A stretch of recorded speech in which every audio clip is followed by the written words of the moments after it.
They say that you got to be careful about imported honey. Some places the honey comes from is not good. I've got the correct imported version. You should always use local honey. And imported from the US of A. No, from your local market, that is where you'll get the best. That's where it is. It's a clover-based honey.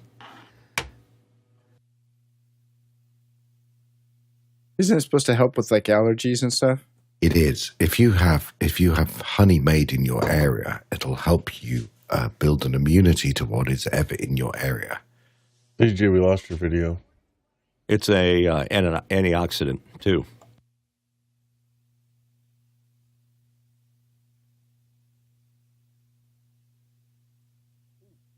That's hot.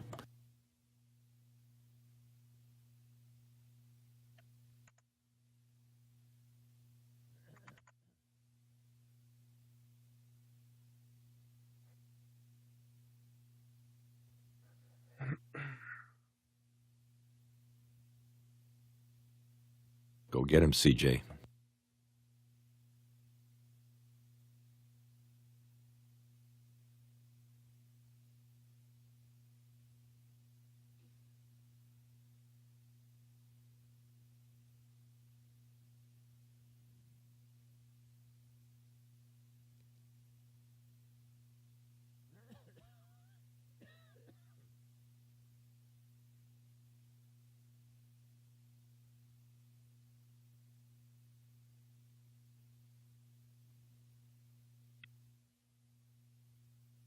Good morning, everyone. Welcome to Office Hours Saturday. It's great to have you here.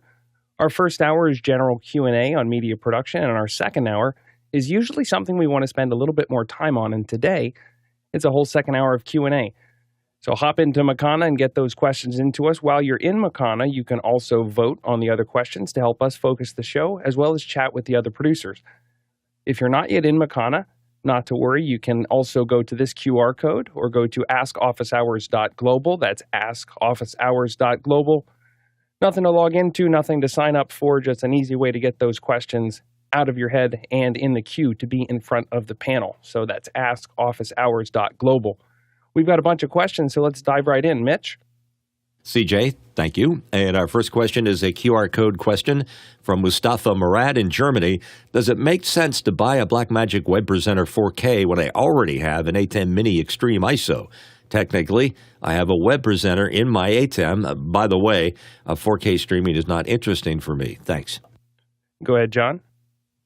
The web presenter 4K, if you're not feeding it a 4K signal, will have a really large red hue to it. So I don't recommend that at all. Also, there's really no advantage over the ATEM when it comes to streaming from the web presenter. They're both a variable bit rate. And so looking for something that can provide you a constant bit rate would be a huge improvement. Ronnie? Would rather go another route and get a real encoder, a clear encoder that just does that and not all the fancy stuff. There also been reported a few issues with the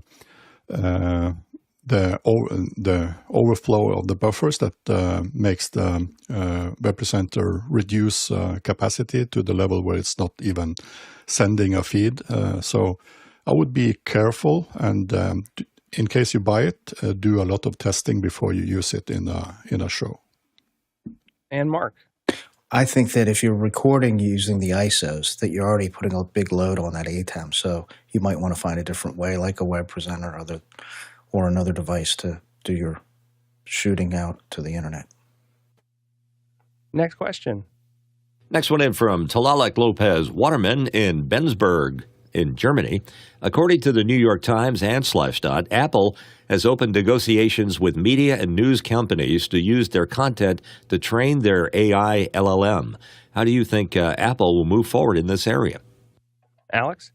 I think it'll probably be subtle. I don't think it's going to be something like, hey, we have something that's going to do all the things that you wanted to do. I think it's going to be something that you see kind of added to the process. I think that Siri finally gets actually smart, and able to answer questions a little bit more effectively and contextually. I think that I also think that for AR, it could be really, really interesting, from a perspective of being able to get into a creator mode and go, oh, I want a chair over here, I want this over here, and having things just appear in front of you is going to be really interesting. I think Apple may be interested in something like that as far as creation mode inside of the Vision.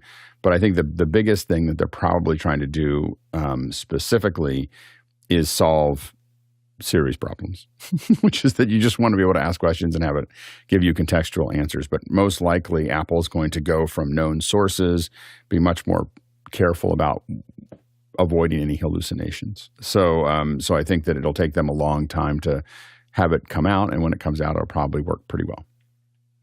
Chris? Found this on the web for you, Alex. Oh my gosh, please no. Like, that's the... I think what's interesting about Apple's sort of take in the whole AI space is they don't seem to be like shouting it from the rooftop and like saying, now with AI, I think what's interesting is they're at some point in some boardroom or some conference room at Apple, the discussion has been made that they want to almost infer that their products have always been intelligent. We don't need this silly little AI you guys are talking about. Our stuff just works. That whole it's really more of like a downplayed marketing. Now, I could be wrong. It could be like, next week, iPhone now with AI, but it seems to me that there's already things that is quite clever. I won't call it artificial intelligence, quite clever in the Apple products. But I think another company would say, see, that's AI. It's like, no, it's just we're just Apple. It seems like they're taking the high road. Yeah, at some point anything that was called machine learning for the last 5 years, all of a sudden it's now just called AI. And so it's an interesting term, but it's worth mentioning Apple has not in any of their last 3 events even said the words AI. Like they specifically don't say it. So like the omission is louder than saying it. For the record, can somebody define machine learning? What does that actually mean? I'm serious. It's building algorithms. I mean, it's the machine learning AI is very closely related. I've never heard it. Yeah. I've never heard a description where I didn't walk away from it thinking, oh, I still don't know what they're talking about. I mean, it's basically building. I mean, the machine learning, I think mostly, and I don't know, someone might come up with a better definition of this, but it's really, it is analyzing what it's looking at and making new assumptions. So typically what happens is it says when the user does this, do this. When the user does this, do this. That's what general software does. What machine learning does is say the user did this, and this was the desired outcome. I'm trying to solve a problem that I'm going to keep on getting better at every time the user. So when you push the button, it may not be the same result every single time. It's theoretically better because the machine learning is going, well, that's not what like I can make that better. And generative AI is of course a version of that. But it can be like, I can do anything, when the person pushes the button and it's assembling. Like the interesting thing is that, again, we've talked about this in the past. When you talk about generative AI, it doesn't really know what it's writing. We had an interview with Lee Child, who is, he writes the Reacher books, and he was on Michael Krasny on Gray Matter. And he was talking about the book. He goes, when I start the book, he goes, I don't know how it's going to end. Like he goes, I'm just writing it, I'm just writing it. I'm just writing that while I'm talking, while I'm writing, I'm finding out what the story is going to be like. And AI is kind of like that. Like it doesn't know when it starts to write a paragraph as an answer to you. It doesn't know what that paragraph is. That's why things are, like it's as if you went to it's a very advanced version of when you start typing on iMessages and it starts guessing the words in front of you. That's what AI is doing. It's just doing it at a mass scale. So machine learning, I think, is a little bit more organized and a little more limited than that. But it is, this stuff has been around. I worked at an AI company in the early 90s and it terrified me. I'm less terrified now than I was then. But what it was a creature that was learning, and it was learning really fast. And it was like, oh, if this keeps on going, because when we gave it its structure, my job was to build the creature. So I built the creature and I would give it range of motion. This is what your joints can do and everything else. And we throw it into this training system overnight, and it would run millions and millions of times overnight. And what it would do is you'll die if you go into the lava, but we would set things like parameters like gravity and so on and so forth.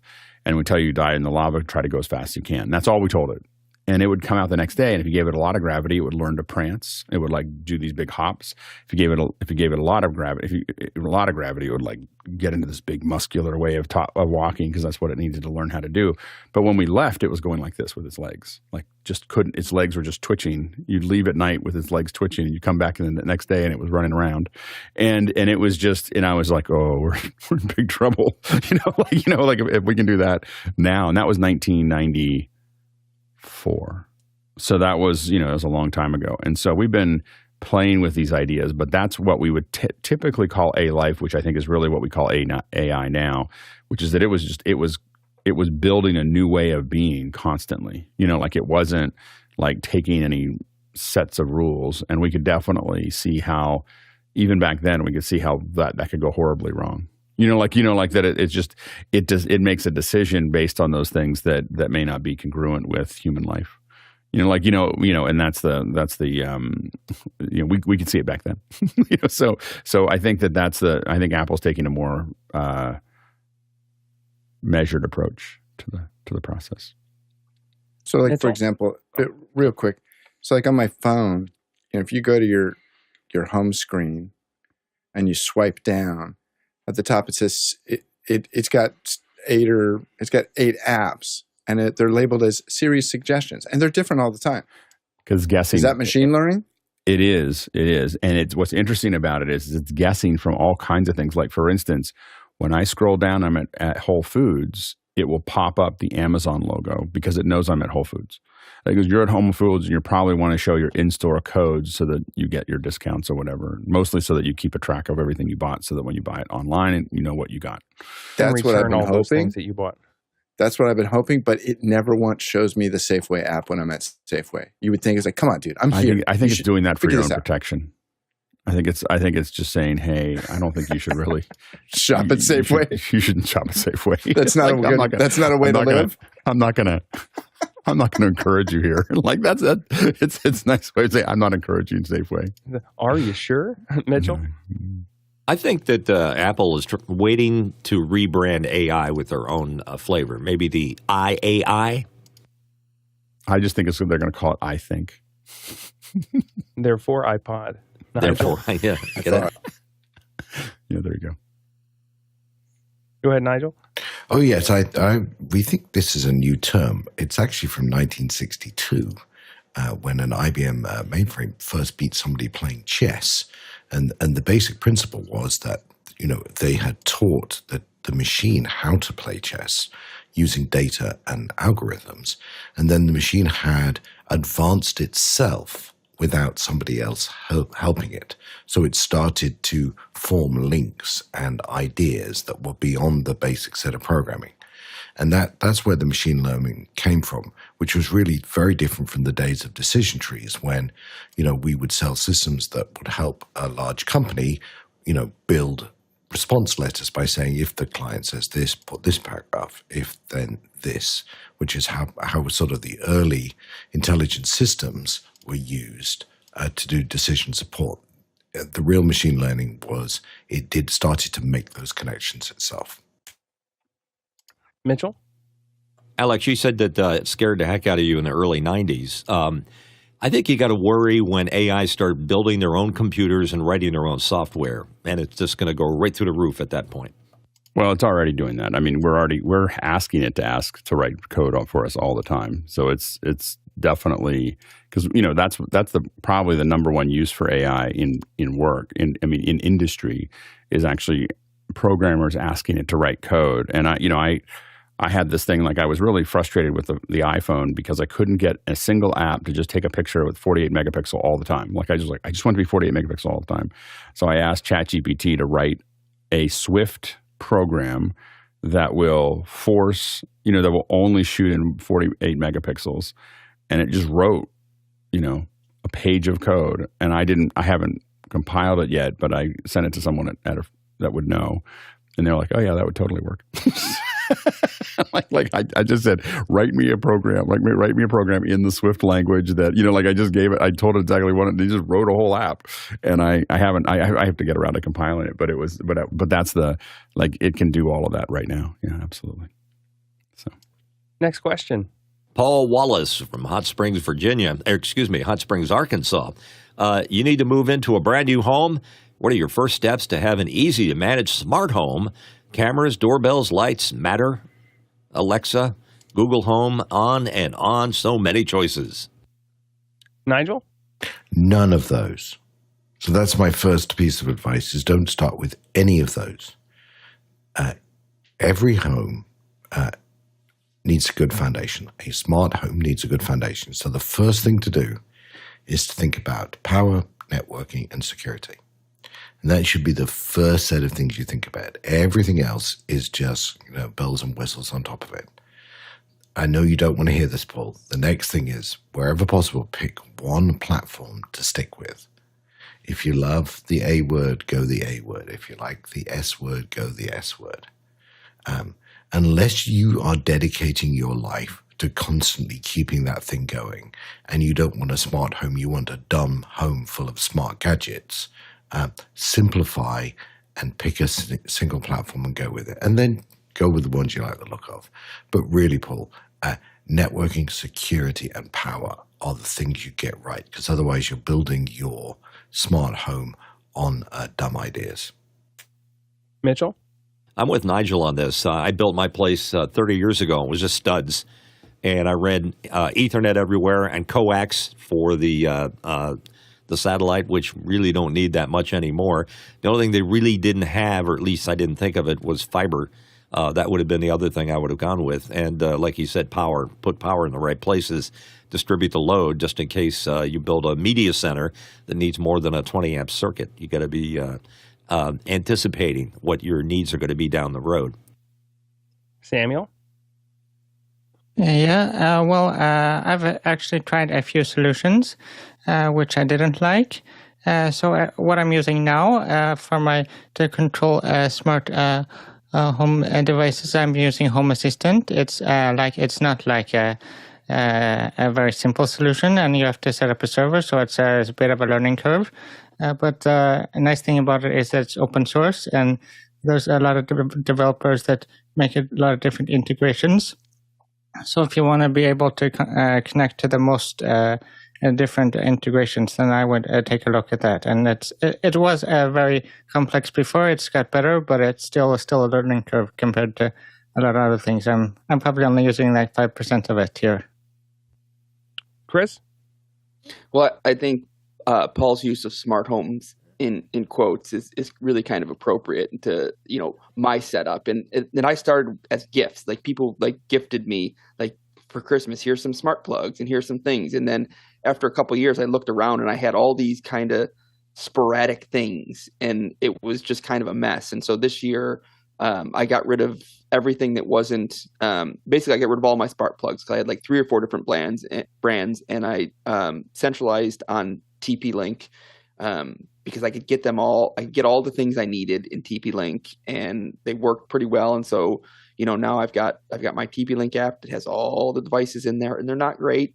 It's kind of one of those things where, are you looking for the best in class or the best overall? And for me, like, I could get all the things I want in an affordable way with TP-Link, whereas some of the other brands were more expensive, but they didn't have this particular device, or they were, they didn't work well with.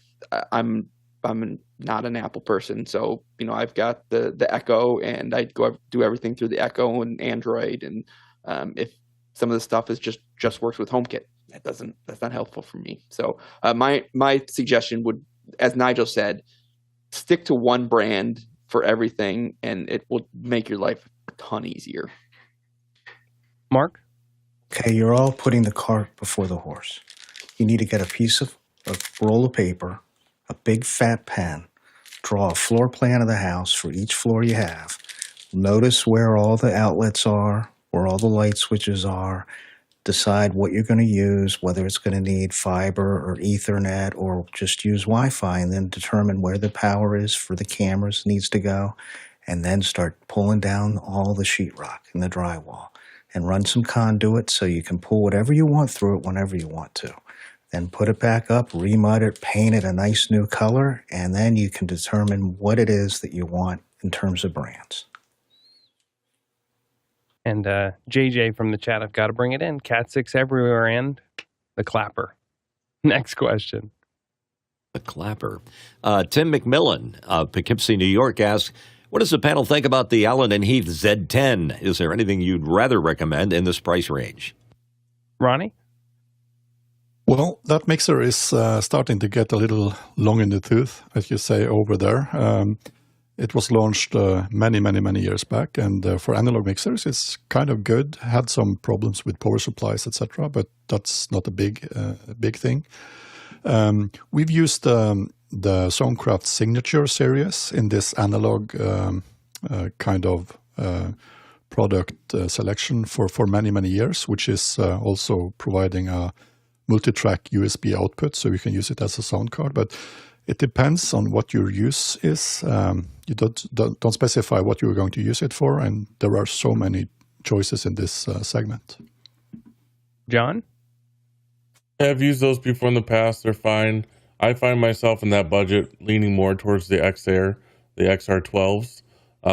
They're just more flexible for me, and it's digitally controlled. It allows me to move the workflow wherever I want, or have this on stage and be in the back of the house, just for smaller gigs. Next question. And it's from Guy Cochran, and his question is, what do you predict Blackmagic will do in 2024? John, what do you think? I think the leaning more into this MT2110. I think more video over IP is really where they're going for. I'm going to be experimenting with some of their smaller devices. It'll be interesting to see what they do to manage, or if they're going to find a partner to work with around switching. Because right now, that's the most difficult part. Is I work in an enterprise environment. I got to work around some of the things that are turned on these switches that are causing me issues with clocking over IP. Nigel? So I think they'll continue to do what they've been doing for the last few years, which is every few months taking it another step forward and testing what goes on. I think the SMPTE stuff it makes sense to me. I think 4K is going to emerge as a basic across the system. But I think they've done just such an incredible job of putting products in the market, seeing how people react to them, and then innovating. And I think the other thing that is they are led by a person who has decided that he's going to build what he thinks is really important. And so I think that's a very interesting approach, and we'll see more of that stuff. Mitchell? Yeah, I agree with Nigel. 2110, 4K is going to be the thing. Down the road, eventually, it's just a matter of time before Zoom goes that route. And the other thing they should do is they should listen to us when we come up with the perfect camera setup that has all the stuff that the Office Hours gang wants in it, and then they should copy it. Ronnie? Looking back at what they did with the image mixers or vision mixers like the ATEMs, they took something that was really expensive in the market, and they made it available to purchase for bloggers, etc. And now, earlier today, we discussed the mute button for the MixPre 3. I think they will be coming into the market with a big, cool, really cheap audio mixer. I know my list is global shutter. That's all we want. Just give me some global shutter. All right, next question. Bo Cordell from Charleston, South Carolina, with a QR code question. Where does the word VAMP come from? Is it an acronym? Alex, help us out. I did a little research before the show. I saw this coming through, and VAMP is it appears to, when we think about VAMP, for the most part, when we say we're vamping, it is a mixture of a French and some old English terms that basically meant before stocking. Like it is a very odd thing, but it really was before performance, which is mostly to what we do here is we kind of it's music before you get started, just filling time is where it kind of grew up into. So it appears that it comes from French and Old English as to from vamp. It's like it's a mixture of different words that all got kind of cobbled together, but it mostly meant we're going to make up some music before everyone shows up. so when we vamp, we say we're vamping. There was a really interesting, while I was doing that research, let me see if I can find it really quickly. There was they showed the usage where I was looking. They were showing the usage. Oh, I can't find it now. The usage of it. So it shows the arc of people using it, like how often they use it. It turned out it was very popular in the 20s, and it's much more popular now. But otherwise, people didn't use it at all. So in the 20s, it was really popular. And now in the 20s, again, it's very popular. It's picked up popular in the last 10 years. But in between that, it was almost nothing. So it's an interesting. It's interesting to look at graphs of word usage, especially when they're slang terms. Anyway, there you go. Nigel? Yeah, I think it was popular in the 20s because it was used by jazz musicians, and that was the hot time Right. of the jazz musicians. I too did the research that Alex did, and my favorite part of it was it is not short for vampire. Yeah. Okay. All right, next question. Yes, here's another question. Paul Wallace from Hot Springs, Arkansas. Per Alex's suggestion, I polyscanned my potential shop, posted a narrated video, and took stills from all corners. It's posted in Office Hours chat on Discord. Comments, suggestions, what's next? Alex? We'll set up a second hour, so we'll talk to you, Paul, about it to make sure you're available for it. But most likely, I think that we can probably fit it into the first week. So maybe on Friday of that first week, we may put it in. So take a look at that. We'll talk about the schedule next week, but I think that looks like a pretty good time for us to all brainstorm on what to do with Paul's garage. So anyway, so stay tuned for that. Excellent.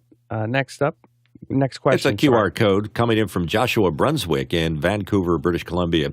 Our local church bought a new mixing board, a Presonus 32S. Anyone with experience in using Presonus boards, any thoughts, positive or negative, will be appreciated. Chris, what do you think? So Presonus is a branding that doesn't come up a whole ton in this community, but when it does, it seems to be a hot and cold response, and that there are some people that really don't like it, and some people that think it's perfectly fine. I've had no issues with the Presonus devices that I've had. In general, they've worked as expected. One of the things, looking at this particular board, it's a digital mixer, and it uses AVB, which I'm sure there are like use cases where AVB is good, but it's if I'm choosing something, I'm not. I went through this process and I looked at some stuff, and AVB is like, oh, that looks neat, but you need to have actual AVB switches to get that network audio out of that board, and now that's just a whole nother ball of wax. And I guess if you're designing a system from scratch, you could design that in. But if you're putting this board into an existing infrastructure and you're wanting to get the digital IP audio out of that board, you're going to need AVB specific switches to do that. And to me, that's kind of, I don't know. Like I said, if you're designing from scratch, maybe it's worth it. But if you're not, if you're putting a board into an existing infrastructure, something with Dante would probably be more appropriate. John? Yeah, I found the preamps and these lacking. I don't like the control surface. It really, when you're buying a digital board nowadays, you're buying into an ecosystem, and theirs is very lacking.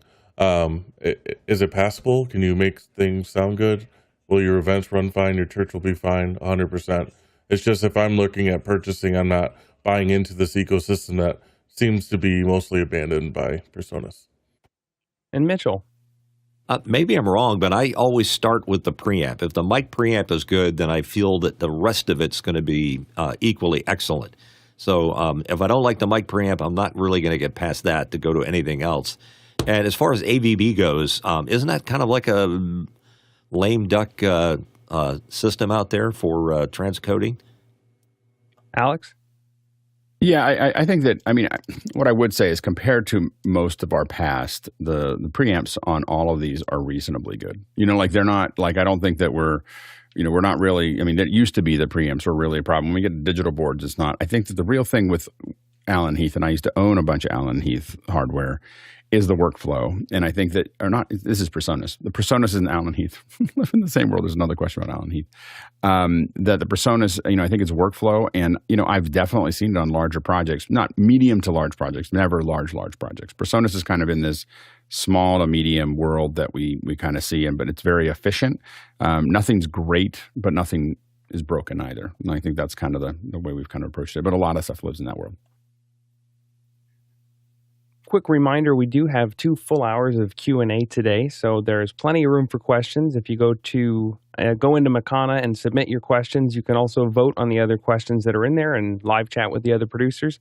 Also, if you're not in Makana, askofficehours.global is a great place to go because you don't have to log in, you don't have to sign up, you can just get your questions in. And we have a really awesome panel here for a Saturday, so I want to take advantage of all the knowledge and experience that's around the table right now. But let's jump into the next question.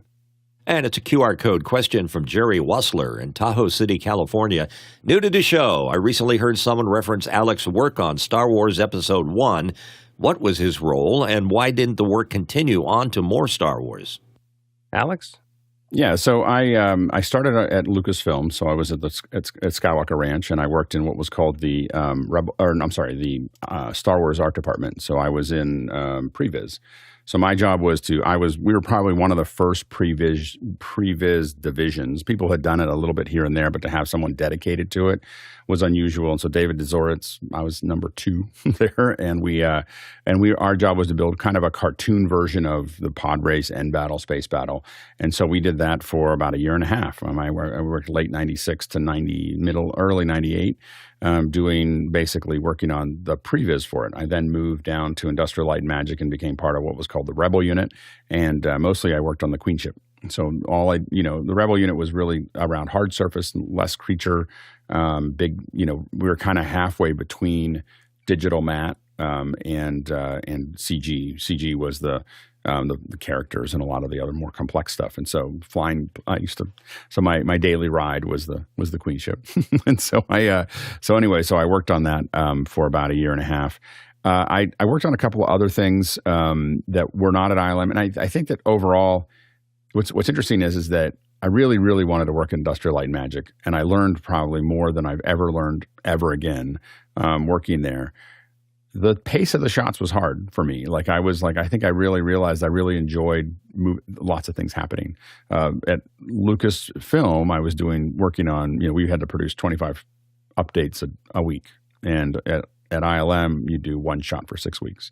And I think that it was one of those things that I think that I still work on projects like that where we're kind of numb, but I did like the speed of things. I also really, I wanted to work at ILM in part because what I wanted to do next, which was to teach people how to do this kind of thing. I really looked at building video and computer graphics as a way to revolutionize how we learn. And so my picture was a little bit bigger, and I felt like that was the right time to move on to something else. I had, when I started DV Garage and Pixel Core, I had the opportunity to go down to, New Zealand, do more work. And I really decided that I would be more fulfilled doing what I was doing, which was training people and going around the world. And I think that for me, a big piece of it was I was down in when I went to Zimbabwe and did my first round of training there in Africa. It definitely changed how I viewed the world, dramatically. So, and I became very focused on what I wanted to do there. So anyway, that's what got me out of it. Still love working on visual effects. I still love, putting those things together. I get to do it every once in a while. But I'm glad that I kind of moved to doing something that was a little bit more moving the world forward than pushing pixels. And so that's kind of why I focused on what I did. Mitchell? Alex, during your mothership era, did you find yourself staring at chrome things everywhere, wherever you saw it? Trucks, it was railings? Obsessive. I'm still somewhat obsessive about it. You can't get it out of your head because you're like, oh, I see what that did there. And the big problem was this is back when I had film cameras, and I had an N90, a Nikon N90 and I would take pictures of the big thing that I was always focused on was tanker trucks. So if I was on the highway on 80, and a lot of times I was driving 80 from Berkeley to Lucasfilm, and I there's all these tanker trucks, and I sometimes I get almost in an accident because I'm taking pictures of tanker trucks. And the reason I did that was because they had grit at scale. So they were the same size as the Queen ship, but you could see what dirt and everything else did over top of that. But I had all kinds. I had chrome mugs and chrome this and chrome that, and I'd constantly be like looking at things like, oh, I see what that's doing there, because chrome is a extremely complex surface because there's so little going on. There's a lot that you have to kind of pay attention to make it feel real. There's no way to cheat scale. Like you have to, scale is really hard on chrome because there's not a lot of little greeblies to put things on. So greeblies are like the little things we put on things to give you the sense of scale, which a lot of ships have. All the little things around the Millennium Falcon, around its edge, those are like what we call nermies or greeblies or whatever, or kit bashes. So they would just grab kits of other models and grab little pieces and put them all down that side. But that creates the sense of scale. And it's hard to do the Queen ship was hard to do that way. So you had to pay a lot of attention to grit and all kinds of other things to kind of pull that out of it. So seems like HDRI would come into play big time. We didn't have HDR. Like the Queen, it was kind of amazing is that I really got excited about HDRIs because of that. So we were doing HDRIs in the early 90s because Paul Debevec was really the one that got that off the ground right around the time, 2001, 2, 3, somewhere in that range. So yeah, it was exciting. The Queen ship was rendered without ray tracing and without even, it was an 8-bit reflective render. We didn't have any of those tools. So it wasn't, it definitely wasn't it was composited in After Effects in 8-bit. You faked it? Is that what you're saying? You faked? Yeah. The funniest fake of the Queen ship is the explosions. So there's explosions that go across, and one of the problems that you have is that you have the explosion that goes off when something's firing. If you see the Queen ship, like there's a shot where the Queen ship comes up past camera and it's being shot at, and so there's explosions going off around it, and they're reflecting across the Queen ship.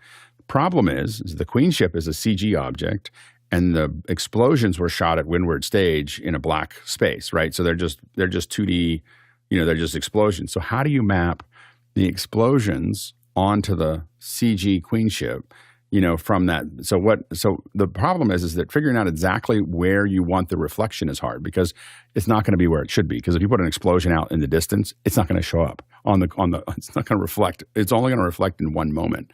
So I was trying to figure this out, and I was doing renders, and John Knoll came over, of course. This is a typical John Knoll story. He's like, he goes, here's what I do. He goes, I take a gradient, I make a map that's 256 by 256, and he goes, and I make one gradient in the red channel that goes horizontal and one gradient in the green channel that goes vertical. And he goes, and then I map that, I use that as the reflection map for the ship. And I said, well, why would you do that? And he goes, well, because now what you do is you take the animation as it's coming up, and you just sample a point, and the red, because you did 256 by 256, the red and the green are the coordinates on the reflection map that will be on that ship right there. Like it tells you the coordinates of the reflection because it's 8-bit converted to the coordinates. And my mind was just like, oh, and it worked perfectly. Like you would just do a render pass with this reflection map, and then where you wanted the reflection to be, you just sampled the surface. And it was like, oh, it's right there. And then you put the explosion right in that little area, and it would just go across the ship. It was beautiful. It was anyway. You should probably explain what an HDRI is. High dynamic range image. So we would use HDRIs. Nowadays it's much easier to shoot them, but what we used to do that is you would shoot a series of frames. 8 to obviously I did 8 or 9 frames typically, but you could do as few as 3 and as many as, I don't know, however many you want to do. And you would compile those so that what it would do is it would build a curve through all of those 8-bit images to build a 32-bit or up to a 32-bit image so that your brights were truly bright and your darks were truly dark. And so what you could do is use that as a lighting model. And we would do them as probes. So you'd have a silver probe and you could do it that way, but you'd only get about 270 degrees. Or I had a 180 lens, and you shoot 6 times around and then 1 up. and you do 9 exposures on each one of them. I have a little controller for my camera, and I'd hit a button and it'd go, and I'd take all of them at one, and then you'd move and then do it again.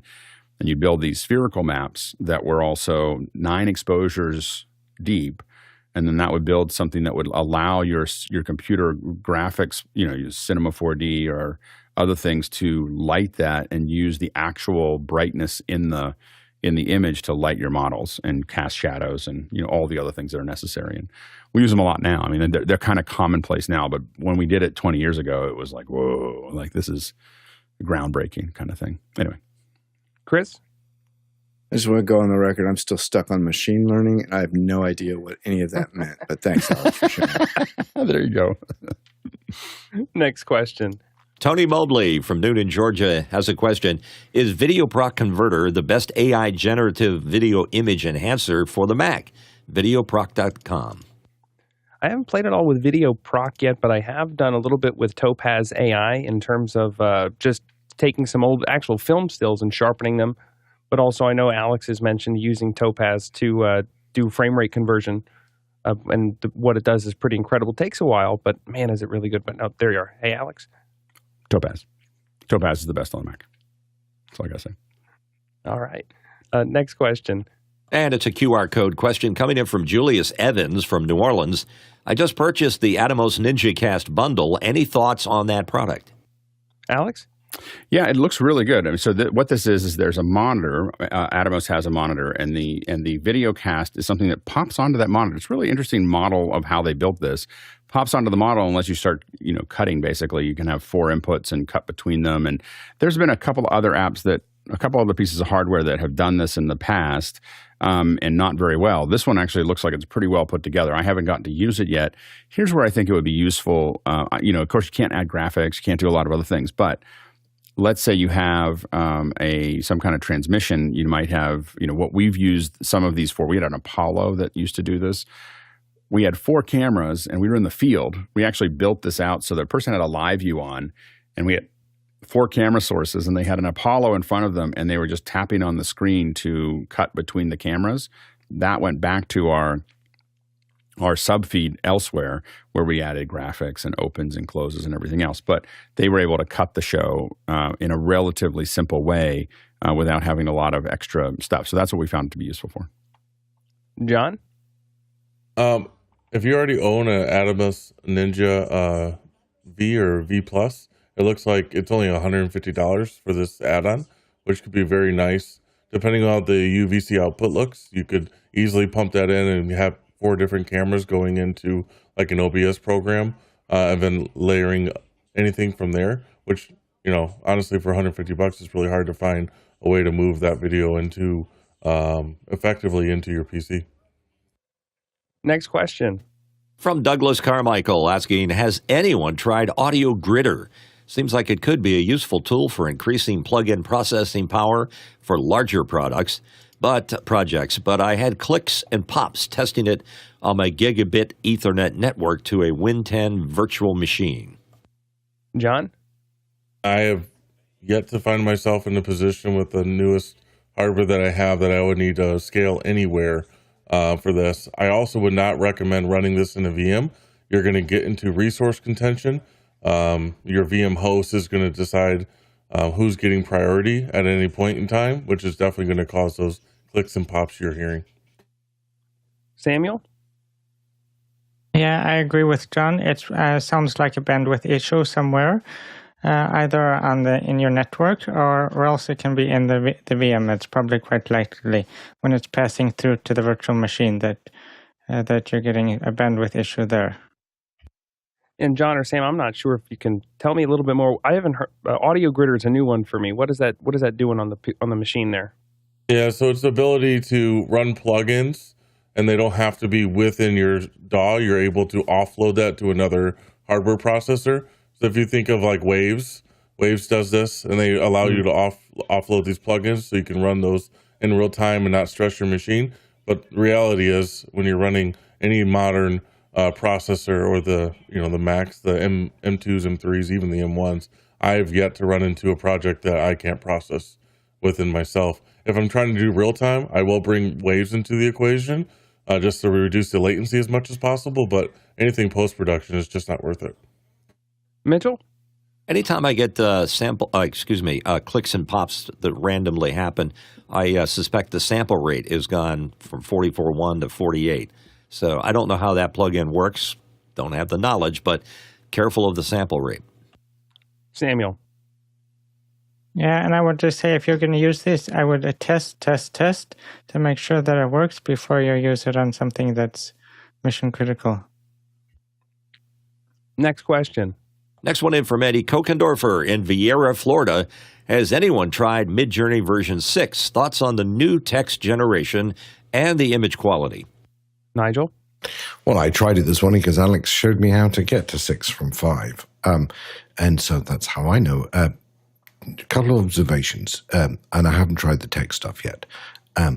Learning to play with your settings seems to be a very important thing to do, because jumping from 5 to 6 or wherever you are, if your settings are not altered, that will have an impact to how stylized you want it. So there's lots of variations in the settings. That's the first thing. The second thing is, I think there's an element, unless you're trying to get to close to photorealistic, I think there's too much detail sometimes in some of the images, and they lose the warm glow of a sort of image created by a cartoon. I mean, I was using Alex's Pixar idea, and some of them had too much detail in them, and it felt like it was trying too hard. The third thought for me is I used to sell in the 80s something which we called expert systems. And the thing that amused me about expert systems was you could ask the expert system the same question twice and get different answers. And I think that's the same true of AI, and particularly of Midjourney, that one of the hard things to do is it will give you a different version each time you ask it of stuff. So sometimes that comparison is difficult. But at the end of the day, the bottom line here is you've got to decide exactly what the nature and the texture of the image you're looking for, because I think it can do too much if you want something that's a bit softer. Alex? Yeah, I've spent a couple days fiddling with it in the evenings, and I a lot of times around this time of year for my family, I make individual cards, Christmas cards and so on and so forth in Midjourney. I started, when I say that, I did it last year. I'm going to do it again this year. That's the beginning of the tradition. And so, let me grab that. So, like, my brother is a DP, so so I had, it's all Santa Claus doing something. I have a friend that likes to surf, so we got Santa Claus surfing. I have a friend that's more into gadgets, or a family member. There's another Santa Claus shooting. It still has trouble with golf. My brother runs a golf course, and so it still has trouble with the golf ball and the stick. So it's not completely figured all of these things out yet. But overall, the level of detail, this has been a test one that I've used for a very long time. And so every version, I kind of see what's going on, with what it'll do with this image specifically. And it's just the level of detail is insane, of what it's doing for 6. Here's just a kind of a more laid back, and there's less tools in it. This was in response to our Smurfy problem. This is kind of a nod to the "this is fine" thing. So, but Smurfy, this was I asked it for a blueprint, and it kind of went crazy with that, which I thought was kind of gorgeous. And then this was like a iceberg, talking about the underwater part of it. Some characters that I don't know why I like octopuses, but octopus icons are funny. Playing with logos from Makana, like just to see what it would do. I have this idea that people go to another planet and they do safari hunting for dinosaurs where they've grown them. It's like a whole TV show. And so this was like a concept drawing that I kind of move forward on every once in a while. The logos, as far as like logos or icons or other things like that, I really think that, just ideas, this is, just to see where it'll go. This is that Pixar. This is a little bit of what in the style of Pixar render that Nigel was talking about.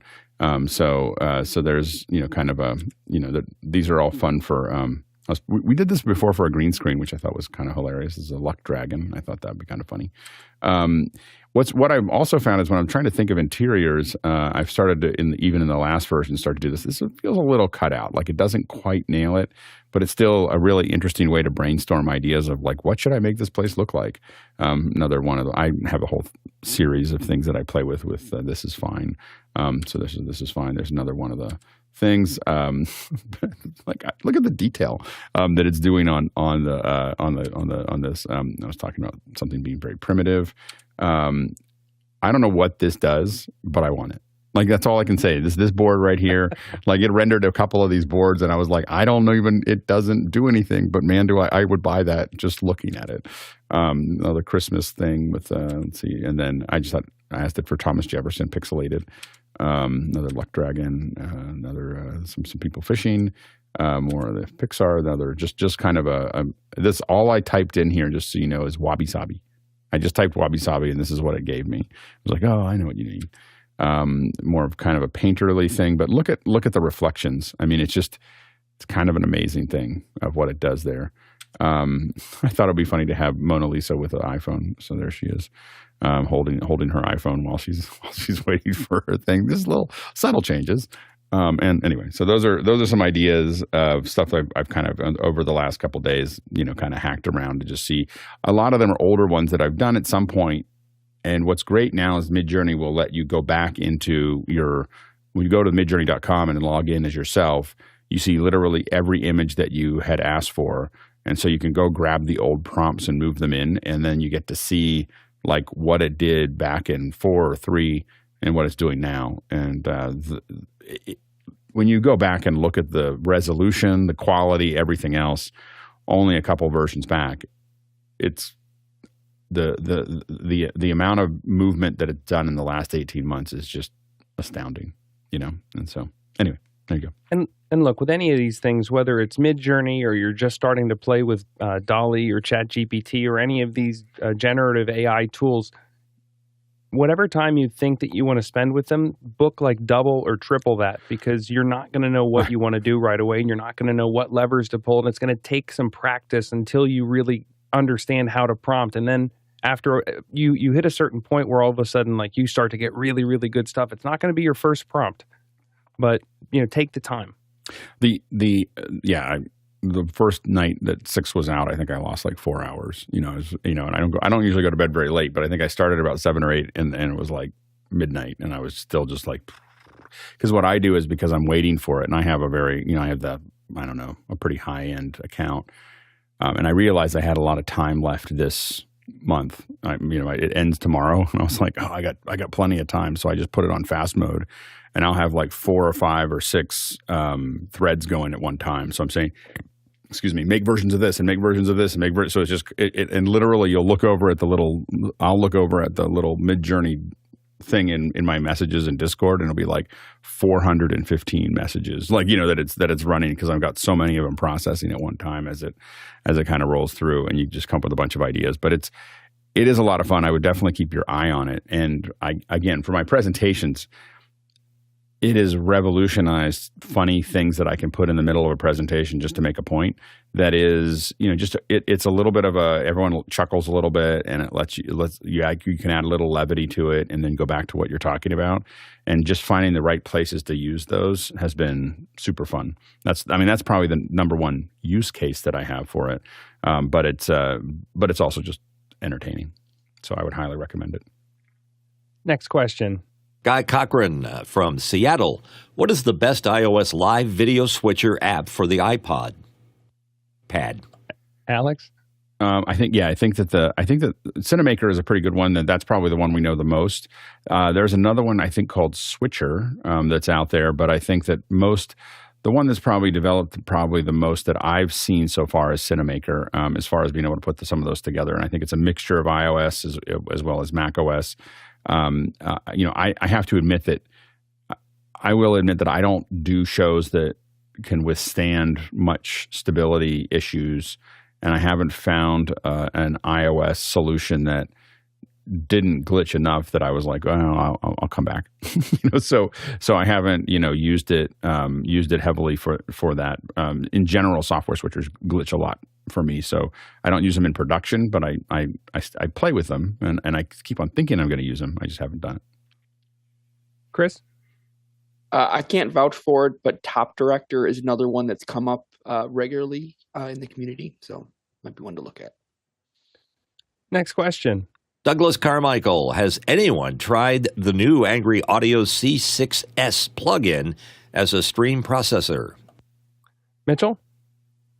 The folks at Angry Audio make the coolest stuff. And their head software architect is Cornelius Gold, used to be over at Telos, that built the Omnia devices. And they just know how to do it right. This is a software plugin that does what the Camellia did or one of the other mic processors that they have, and works just the same because it's all DSP. So I would highly recommend it. Anything that Angry Audio does seems to just be brilliant. And I think Michael Dosch should be a second-hour guest here sometime. Go ahead, Ronnie. Yeah, totally agree. I have it on my radar. I'm going to test it. And I'm really interested in finding out what the latency could be. But knowing Angry Audio, it's probably close to real time. And I really hope it is. It doesn't mention any latency in the documentation. So I went through it all. So if we can clarify that by testing it, I would report back to the community. Next question. Chris Taylor from Carlsbad, California. Zoom, in a simple Q&A webinar, if I want a switchable two-camera view of a guest, what is the best setup? They log on with two separate devices and cameras and pin one or the other, or put one instance in Breakout. Go ahead, John. You can do that. I think the simplest is two cameras, a switcher, and then moving from there. You can also do this with a Zoom room with one computer. You can have two different cameras hooked up to it. You could do, like two of the ObSpots or two of the Insta360 links. But I would feel most comfortable with two cameras and an actual switcher. Go ahead, Alex. Yeah, you can definitely do this if they're both in the same room. You can definitely do this inside of a Zoom room and be able to just cut between those two things. It's still a fairly basic thing. Generally, when I've had people in the same room, I'm either using an ATEM Mini or I'm using Mimo Live on a Mac. You could also use vMix or OBS. And so then you're going to find you have a lot more tools that way. The Production Studio is another way to look at it if you're looking at Zoom events or sessions. So there's other ways to build this inside of Zoom if you want to do it natively. I will say that I lean into, again, either for me on a Mac, I typically use Mimo for these things, and I use it pretty regularly at this point. And you can build a show that looks a lot more done. If you have either a software switcher or a hardware switcher, especially once you move to something like the Mini Extreme, or vMix or Mimo Live or whatever, you can now have things that transitioning and moving back and forth, and you're building images, and you've got super sources, and you've got lower thirds, and if you wanted to keep it simple, then there's plenty of ways to do this just with spotlighting inside of Zoom, and you could do it right now. You can switch back and forth within a room if they're in two different locations. You can switch back and forth and just spotlight things. And I've definitely built shows early on that way. But if you want to add, you'll eventually, typically, what happens is there's an inflation of expectations, both for you and for your partner and client and everything else. And so it'll start off with, once you start doing production, the people in your company or your organization or your partners or whatever will go, hey, that's really great. Can we add a little bit of something underneath it? And what about this? And what about that? And you'll hit if you do it all inside of Zoom, you'll hit that ceiling really fast. It's really, really fast but you'll hit a ceiling really quickly. If you start moving in, you'll then kind of move into software or then hardware and then other things like that. And before you know it, we used to take, for even Hangouts, we used to take we take pictures of like $500,000 of hardware that was feeding into Hangouts, and we'd always put under it because Hangouts are easy, and so you will start adding more hardware and software on the other end because you will see what's missing between what you're looking at and what you watch on TV, and you'll start wanting to close the gap. That's the most natural thing to do. Chris? First of all, inflation of expectation. Great line, Alex. To be clear, I want to point out here that what the question said is, I want a switchable two-camera view of a guest. Right? I don't think he's talking about. Yeah. I don't think he's talking about two people. So that is a little bit more difficult. What you don't want to do, Chris, is you don't want to. By logging in from two instances, Zoom is very clear that there's no expectation of things being time aligned.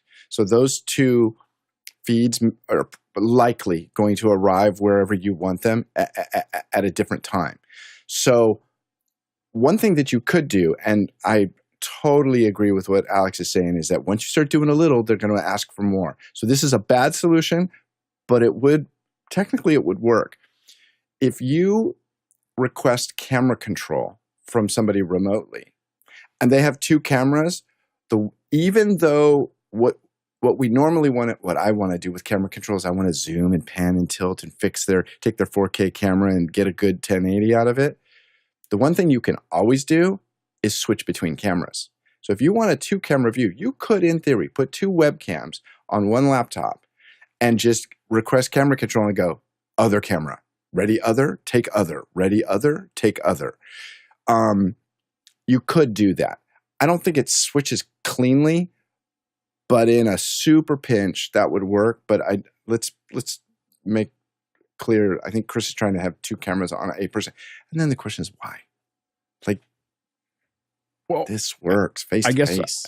I guess what I would say though is if it's 2 people talking back and forth, it's one thing. But I think that the other side of that is someone showing you something. So I'm talking to the thing and then I'm looking down at, like another typical way we use 2 cameras is to look at what you're handling. 2 cameras, a view of a guest. He might want like the wide and the tight and, or the off angled, early 2000s look. Let's go. Let's move on. All right, as we get to the top of the first hour, just want to remind everybody that we still got plenty of room for questions, so head into Makana and submit them to us or get them to us via the QR code. We got a lot going on this week at Office Hours. Being the week between Christmas and New Year's, we're doing introspection and retrospection. So tomorrow is our Zoom-only introspection show to talk about what we're doing here, and then we've got year-end reviews. So in your email, look towards the bottom of the email where the Monday through Friday show, there's a link to a Google Sheet that has every single show that we did this week. Monday business, Tuesday graphics, Wednesday audio, Thursday video, Friday infrastructure. If you want to talk about what you liked, what you didn't like, what you want more of, check that out in the email. All right, let's take a look and head into the second hour. And welcome back, Mitch. Let's get into the next question. All right, coming up is Deborah Woodfork from Washington, D.C. Has anyone used Zoom AI Companion for meetings? If so, please share any pros and cons you've experienced. Alex? We've definitely used the kind of the summary of the meeting stuff internally. We haven't used it for external ones. I think my opinion of it is mixed in the sense that I think it works really well. I mean, it definitely builds something out. I do find myself increasingly uncomfortable when it's running though. like I just, there's something about it, of it writing everything down or doing whatever that I find myself thinking more about what I talk about. I think that in general, it's like recording a meeting. And so if you record a meeting, my tenor becomes different. So I think I was relaxed for a little while. And now I basically, you'll hear me stopping a lot while I'm talking in a meeting like that because I'm thinking about what I'm going to say and often editing massive amounts out of what I was going to say. So the problem really is when you record a meeting, whether it's in text or an assistant or video or whatever, people stop speaking freely. Even though someone could be recording, it just the flow slows down a lot. And I think that's the thing. That's the danger of it. The nice thing about it is when you get to the end of a meeting, if no one minded that, wow, the summaries are amazing. Like it really shows you what was said. John?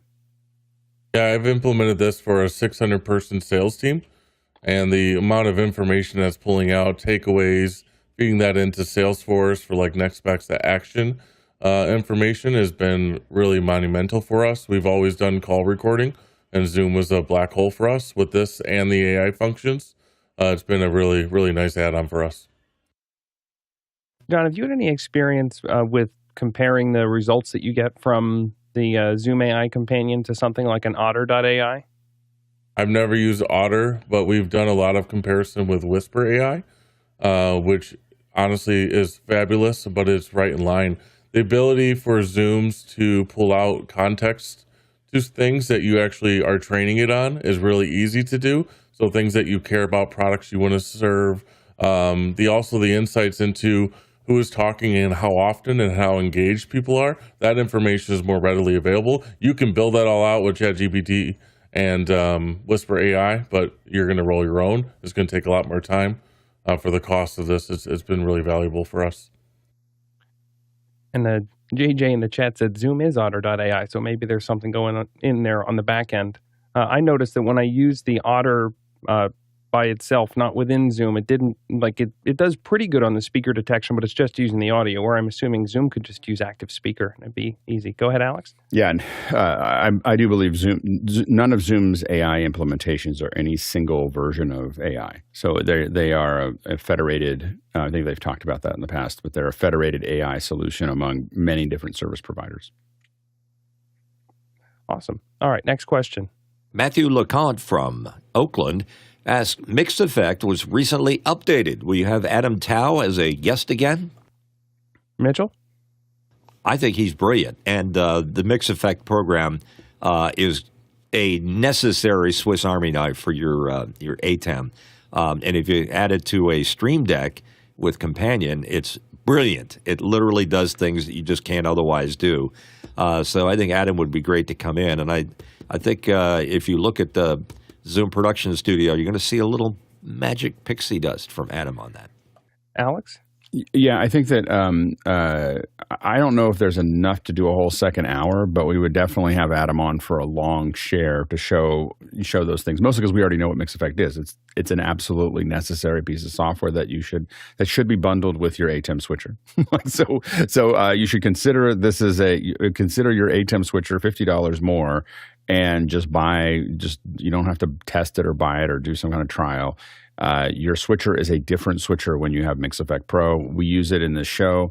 I use it with the switchers that I use. There is no replacement for it. You have to have it if you have an ATEM switcher, in my opinion. The fact that somehow Blackmagic allowed this piece of software to roam around without them buying it is insane. And it's not just using, and so it is an integral part of this show, of every show, anything that I do. I did a show in front of 60,000 people, not 60,000. I over-exaggerate. 30,000 people. And I sat there, and all I was doing is sitting on an iPad going, now this, now that, now this, now that. And I built it all into this ATEM switcher. I had feeds coming in from London, feeds coming in from New Zealand. I had them all coming into this thing. They're all being reprojected, and I had these super sources all moving around, and it was doing all the thing, and it was unbelievable. And I'm sitting there just tapping on these little buttons. And I was like, if anyone saw this, they would think it was crazy that 30,000 people are watching me just tap on these four little windows and produce a great show. So anyway, it's really powerful piece of software, and you have to get it. But I don't know if we'd put a whole second hour into it, but we'd love to have Adam. We hope will be on more often, and we would definitely give him an extended period of time to talk about it. And if he wanted a whole second hour, we'd give it to him. I just don't know if he'd have enough to show for a whole second hour, but it's an incredible piece of software. Next question. Ronnie Hofsøy from Tromsø, Norway. Where is the absolute best hands-on or practical course or tutorial resources to learn Zoom webinar except joining the office hours on Sunday? Samuel? Yeah, well, if you want a little bit more low-key than on Sunday, then the show workshop on Tuesday. And then you can come in and you can play with the controls and test it with the layouts and stuff. So I would recommend that. Show up on the show workshop on Tuesdays. I don't know if it will be now for Christmas, but normally most Tuesdays we have it. Alex? And I think that's a meeting. I'm not sure if it's a webinar. If you're really trying to get used to the webinar, my recommendation is to find an organization and do it for them. So whether it's a nonprofit or some kind of organizations or someone who needs it, offer up that.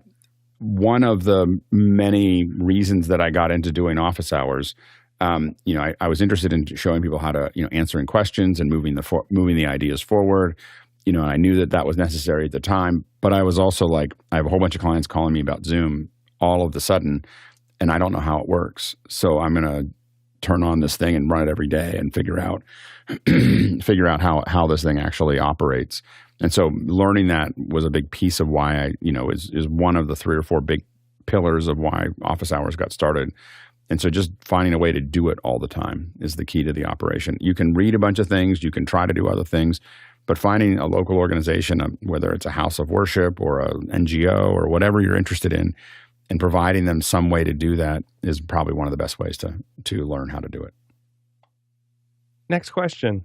Alexander Knight in Port Coquitlam, British Columbia, Canada, troubleshooting audio sync issues on a separate Mac for Zoom. Recorded slate found audio is 5 frames behind the video. Internal ATEM record shows audio is ahead of the video by 2 frames. The pipeline copy of program to HDMI matrix to Roland UVC to Tascam interface. Mitchell, kick us off. The more devices you have in line, the more chances of some kind of weird latency building up. My spidey sense says that the Tascam needs to be examined very carefully to make sure there's nothing happening there. Alex? Audio being behind video is super weird. Like, just understand, like, that is like a giant red flag that something is very, very, very wrong in your pipeline. So that is a very unusual problem. And so as a result, what I would do is I would probably get rid of everything and start moving backwards from it. So as Mitch said, start with the interface, go up to the Roland UVC, try to go backwards slowly and try to figure out what's adding that sync issue. But that is and the way to measure this, by the way, is to record video and use, some kind of slate or, I'm not a big fan of the clapping. If you're going to clap, you have to clap like that. Like that is the way you clap. And if you don't, if anyone does this, that's worthless. So the thing is that you can do it like this. The reason I don't ask people to clap is because no one does it that way because they think it looks weird. But that's the only way you're going to know whether that's going to work or not. You can slate it, and that's a really nice thing. But then what I do is I record it on the other end, and I'll record it as far down the stream as I can. HLS, I'll record the video on QuickTime, whatever. Then you just take it into your NLE and move around and figure out how many frames you're off. But try not to use measurement tools unless you have a really good one like a Matchbox to figure out what's actually happening. But again, if you think that audio is behind video, that's a tear your whole system apart problem. Like that is not a we do have that problem, but usually it's because we're like remapping. We're remapping a lot of audio or something like that to Atmos or something weird, like we're not but delaying video is a massive lift, in a pipeline. So anyway, I would start tearing the whole system apart if I saw audio being behind video. Chris? Obviously the issue could be in any one, but looking at your pipeline, the one that jumps out at me is the HDMI matrix. So the first thing I would do is pull that out and see how much latency that particular device is adding. It could just be that particular, if it's just a generic HDMI matrix, there might be something that's just slow with it. Mitchell? This is not a very popular solution, but I have digital XLRs on my Sony. I just plug the audio directly into it. It's always spot on. So there's another way to do that. But some people would say that it's noisy, but mine isn't noisy, but the ATEM is. The other thing, Alexander, that I would take a look at is that UVC. I actually picked one of these up for testing, and I found that there were actually a lot of knobs and buttons to pull in that UVC setup software. So I'm not sure if you did any tweaking into that and prior, and then maybe forgot about it, or maybe it said if you don't have it, download it, open it up, and just double check that you don't have anything funny going on in that UVC setup software. Next question. Guy Cochran from Seattle, USA. What equipment would you recommend bringing to live stream from the CES trade show floor? Alex? Yeah, I think that the most basic things that I would do is obviously you have a camera. I really like monopods. I think monopods are a great way to kind of move around. We found those to be fluid. You don't get as tired as holding the camera the whole time. Tripods are really difficult to keep going for a long period. You obviously need one other person to run that monopod. At this point, I'm pretty happy with the Sonys. We've used the FX3 and the FX30. I think that the autofocus makes things really, really nice when you're on a floor, and they just grab, it's the fact that they're using facial recognition and not like center weighting or anything else, I think has been pretty useful. Mics with an good off-axis rejection. So, I mean, the good old, a SM58 with a mic plug, that's just going to transmit. We've been using the Electrosonics, and those have worked, I think, really nicely. They kind of clean up a lot of the sound that's around you. So I think those have been, if you want to handle a lot of things, you may want to think about like a DPA 4066 or a Countryman H6, because those are headset mics, and those aren't going to have as much off-axis rejection, but they're very close to your mouth, and it means that both your hands are free, so you can pick things up and watch them. You're not trying to hold on to a thing, especially if you take an iPad or whatever and use, like I use Makana when I'm on the air. So I have one hand has got my phone and the other hand's got a mic, so I don't have anywhere to grab onto anything. So those are things to kind of, consider as you go down that back. All of that would feed typically back into a live view. So the live views we have found, we have not found super reliable solutions with anything else other than a live view at LVCC. Specifically. So it's a little bit tricky. The only place that the live view, in my experience after, 10 years of doing it there at LVCC, there is a place in the central hall where Panasonic's booth typically is for CES. It's right in the very middle. The little restaurants and the restrooms are right below it. And the live view just goes to zero. Like there, it seems to work everywhere else in the north, the south, everywhere back and forth. But that one area has enough rebar that it just shuts it down. And so that's the only place that I would say that is problematic. Go ahead, Ronnie.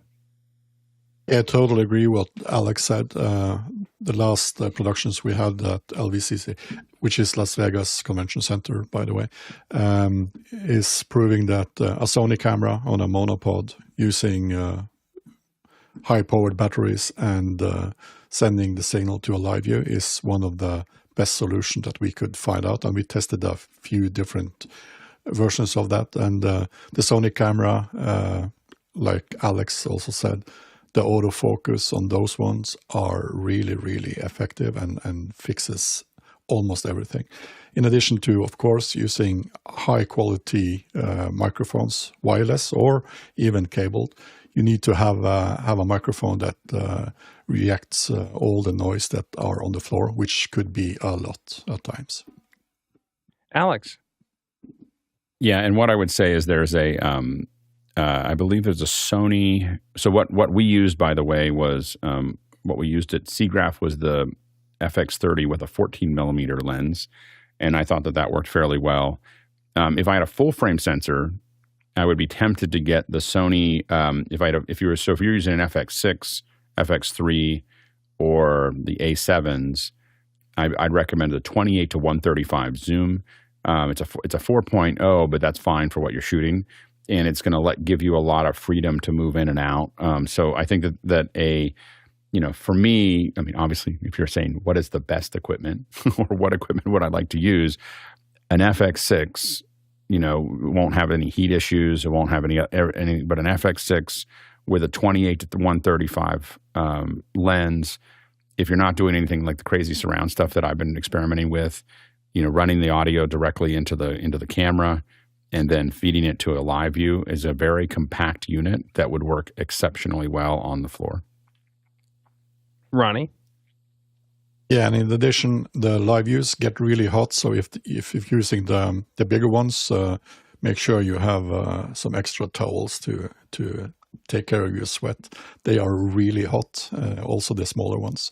And one other thing, between the camera and the monopod, we tend to ditch the head. We just mount the camera directly onto the pod to have a solid, so that you can actually use the monopod as an arm or a jib and make beautiful pictures also from above. So that's another trick. Alex? And finally, the most important piece of all of this that we keep on running into over and over is batteries. So lots and lots and lots of batteries. I have to admit that I've kind of centered around. I know that a lot of people like Anton Bauer batteries. The V mounts are just easier to work with for me, and specifically when I'm doing heavy production, I use the Anton Bauer because I think they're more secure. But for this kind of stuff, I find the V mounts easier to get on and off. It's easier to find supplies of them, and I've kind of gone around the small rig 99s. You can fly with them. I have 4 or 5 of them now, and you throw those into bags, and you can power a lot of things with them. They've got USB-C and all kinds of other power on them, so the receivers and everything else can all be powered by those. So I'd think about that as well. Next question. Walt Palmer from Lewis, Delaware. I'm using Zoom to feed a radio mix console for interviews, but need more audio level. Recommendations for an amp between the PC and the mixer. Mark? So this is kind of a Cochrane, since I work with Watt on this project. What we're doing is we're taking Zoom, we're bringing guests in from Zoom, and then we're bringing it out to the radio station. So we're using the regular sound card in a Dell PC. We're trying to bring it into a Wheatstone Audio Arts D75 board, and we're just not getting enough oomph. We've tried a couple preamps, but haven't been successful. So we're looking for suggestions. Yeah. Mitchell? Here's the quick suggestion, and Walt will like this because it's going to appeal to his engineering classic analog or digital. Go to audioscience.com and buy an AudioScience audio card. They're full XLR. They have the full level output, and you can adjust it. I think that will solve your problem. If you don't want to buy it, surely you have a distribution amp sitting on a shelf somewhere. You could pop that in between the two, and you could tweak that distribution amp channel to give you more of that. And I thought you had Axia in there. So the Wheatstone, the Audio Arts D75 is just a straight hybrid digital analog console. So there's no real adjustment for audio inside that. Go ahead, John. Yeah, I mean, I think getting into a USB audio interface and getting that out at line level is probably going to be beneficial. You could also try a DirectBox that has some ability to drive the signal a little bit for you. I'm just really surprised that you're not getting enough out of a sound card, just volume wise. Alex? I was running around, Mark. What is the interface? Are you getting? What's coming out of the sound card? Is it a TRS 1/4 or 1/8 inch or XLR? What's coming out of the sound card? What's the interface? Just a typical 1/8 inch that's going into Copy that. Yeah. XLR. Yeah, you don't want to into use the that. back.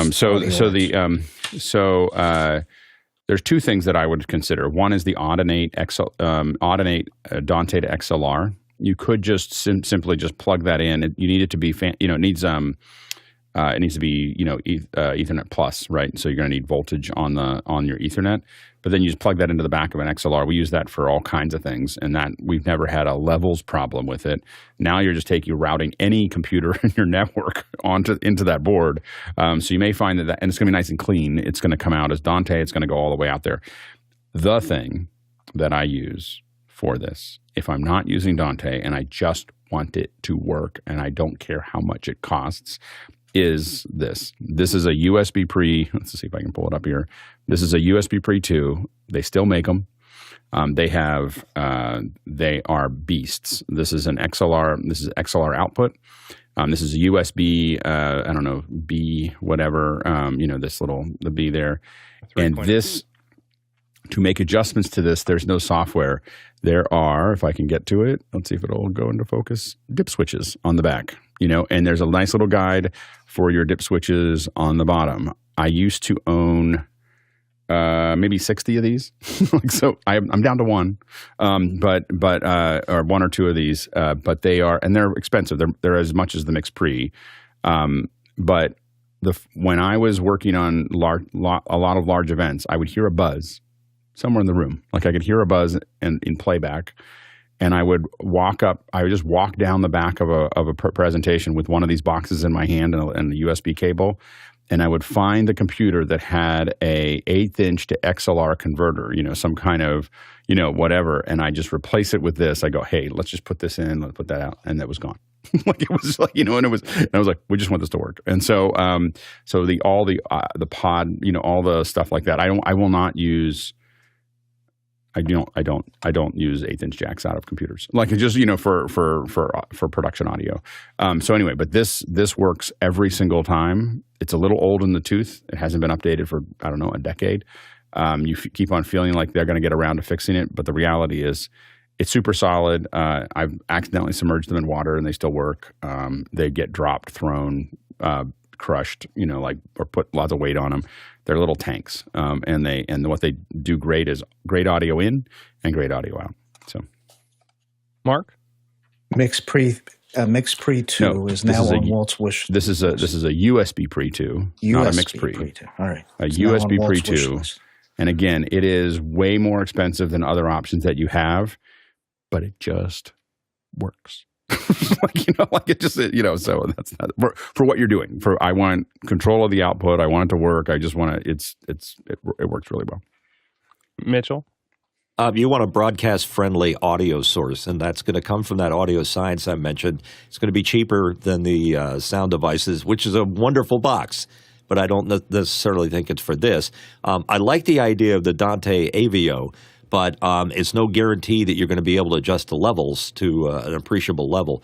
But the consumer-level audio card that's currently in your PC is probably unbalanced and very likely consumer volume levels. So you got like minus 10 dB coming out of that instead of the plus 4 that most broadcast stuff want to see.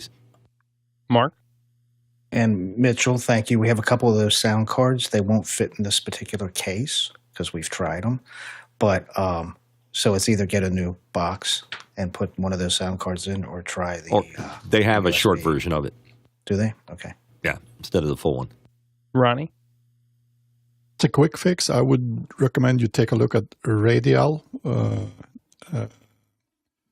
kind of converters to convert consumer level signal that is coming out of the sound card to a higher level and balanced signal coming out of the box. They have different converters. I think some of them are called Pro AV, if I'm not mistaken. Chris? Another low-cost alternative that's super simple that I super love, but if you're just looking to get an audio signal out of a computer into a balanced output is the PV USB-P. All it is USB and 2 XLR outputs that you can have in stereo or mono. That's it. It's just balanced out. It's super simple, and I use it all the time. Part of the problem you're going to have with that is that the consumer level cards have a lot of self-noise. And you're just fixing it from unbalanced to balanced, but the noise is still going to be there. Thanks, everyone. It's balanced. It's USB to balanced XLR output. So that's not what that is. Okay. Ronnie? Yeah. I just remember Sonect, which is the Italian company making the Sound Bullet, just recently released a new USB to XLR outputs. It could be nice to take a look at those products as well. They are sold out for the foreseeable future, but they are making a really nice thing there. All right, next question. Andy Kokendorfer from Vieira, Florida, has a question. Doodles to 3D models via AI coming soon? Alex? This is one of the holy grails of being able to do this. And so what they have, being able to say, I want to sketch an idea out, and let me show you what this looks like here. So this is what he's talking about. This is the link that he put in. And so you can see that someone just kind of sketched, this is kind of what I want. And then it, you kind of, you add a couple things, and then it kind of, it's not pretty. I mean, the 3D is still pretty rough. But the idea that you could sketch that stuff out and just have those things and then throw them into a previs or do whatever you're going to do, we're going to see more and more of this. This is, if you think about right now, you're prompting something. Imagine being able to just kind of chicken scratch out an idea of I want this and I want some doors here and I want this, whatever, and have it just get produced. And Photoshop's doing some of that right now, but you're going to see more and more of that. And that's going to massively speed up creation and thought process and previs and everything else. It's going to be pretty interesting. Mark? As an architect, to have a Wacom board and sit there and do that and have it just digitally turn into 3D models, that's awesome. Yeah. I wish I were a better artist. Maybe this will help me get there. No, but the thing is, you can be better. You're like, you draw things like this is a table, and then a table appears. I want a shelf here, and you'll notice here, this isn't like, no one's going to get any awards for the little sketches that are at the top. and it's then going to give you a 3D model out of it. And so the idea that you can sit there and just kind of that's the big problem with prompting right now, is that you kind of it's this dance of, well, that's not what I really want, and now you put a table in the foreground, and now I have this that I don't want, and this isn't quite the right focal length, and all those things. As we get more and more precise, we're going to be able to sketch out ideas. And again, while it may push some people to need to move to something else for work, it also is going to open up a huge number of opportunities as far as just being able to sell their ideas to other people. This is kind of what I'm thinking of, so. I'm just worried about the amount of time that it's going to steal from me. As soon as I start using it, all of a sudden it's going to be gone. Next question. JJ McKenna from San Rafael, California. Do you know of an online card company that allows selecting glossy paper and uploading a font? Chris. Well, first of all, I would just separate the two. Every year, my mom sends me a link to her Walgreens card design and says, hey, can you tweak this? Can you do this little thing? And what I end up doing is just creating it from new in Photoshop and just uploading the final thing. And so there's lots of card companies that do glossy. So I would create the design offline and then just upload your final design as just an image and do it that way. And you'll probably be happier with the results. Alex? Yeah, and the question is whether you're doing business cards or whether you're doing Christmas cards, and so that would be the two different things there. If you're doing Christmas cards, you're probably out of time. So I'm gonna, but I do agree with Chris that building your whole design is really the way where I would go, and you can do that as a PDF. So PDF can be a mixture of images, and then you put the text in. That way, the text will continue to be text and graphics, and anything else will be. So what you would do is take a font, you put it. The way I would do it is typically in Illustrator. I would then outline that font. So you hit create outline from the font. That way it burns it in. Once you're done with it, it doesn't have to have the font on the other side. You could also send a PDF. PDF typically will do that as well. And then have images underneath it. The PDF will send the images that are images and the outlines that are outlines, and send it out for production. So, but I would not try to do it with the online tools. The online tools are always a little bit of like drawing with a brick. And so I think that you're better off designing it in whatever designer package you want. Be careful of understanding what the DPI is. So you've got a 4x6, but what is it? And typically, when I don't know, I will build it at 300 DPI. Most printers are not going to. There are some printers that'll do 600 and 1200 DPI. So there are a couple offsets that will make that happen. But in general, those are good. As far as business cards, I mean, one of the most common ones is stuff like Moo. Can do those. Just note that Moo will often tell you it can do things in 2 days. It cannot. It's in 2 days if you do almost nothing, and generally no. So if you need it quickly, you usually want to get ahead of it and make sure that you give yourself a week to get the cards produced. That's going to be the best cost versus quality that you're going to get from some of these online card companies.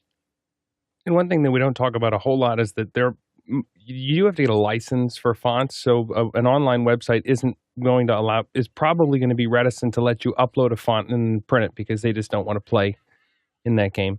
And another thing, whether you're using Moo or a different online tool, or I don't even think Photoshop does, they don't have spell check. So you said moo.com, and it made me think of one time I printed editor with EDTIOR on it. That was great. Ouch. Need a copy editor. Anyway, next question. Paul Wallace in Hot Springs, Arkansas. How would you set up a remote PC for 3 screens to 3 screens as opposed to just one screen to one screen? John? Pretty much all the remote tools that I use today, they all have this feature to use all screens, and then you're able to do that. Parsec, the built-in Windows Remote app, VNC, they all have the ability to share and see multiple monitors. So I don't think you're going to have a problem finding a solution. Chris? Yeah, I use Splashtop. There's an example of I've remoted into my computer that's got 3 screens. In Splashtop, I can choose whether I want all the screens on once, or I can come up here and say multi-window, and it's just going to open a bunch of different windows with each screen that I can then position on whatever monitor I want on. Next question. Douglas Carmichael has a question. Has anyone ever worked with Espresso portable monitors? Guy turned me on to Uber Perfect a while back, but the Espresso looks very appealing. John? If you like overpaying for monitors, go ahead. I don't see any value in this. It looks slick, but you can find a much more valuable monitor with much better color accuracy just going through a traditional monitor than you're going to go from this. If you're going to compromise and go something thin, the UPerfect stuff is about half the price, and you're probably going to get the same value from it. Mitchell? It also makes a great coffee maker. All right, next question. Next one in for Tony Mobley in Noonan, Georgia. I need to replace my Bumblebee sidekicks. What is the panel's recommendation? Nigel? So I think I would go one of two ways, Tony. Either the Linsols, which we're using, or I don't like these for day-to-day conference calls, Zoom calls. So I use the cheaper version of the Bumblebees, which is the in-ear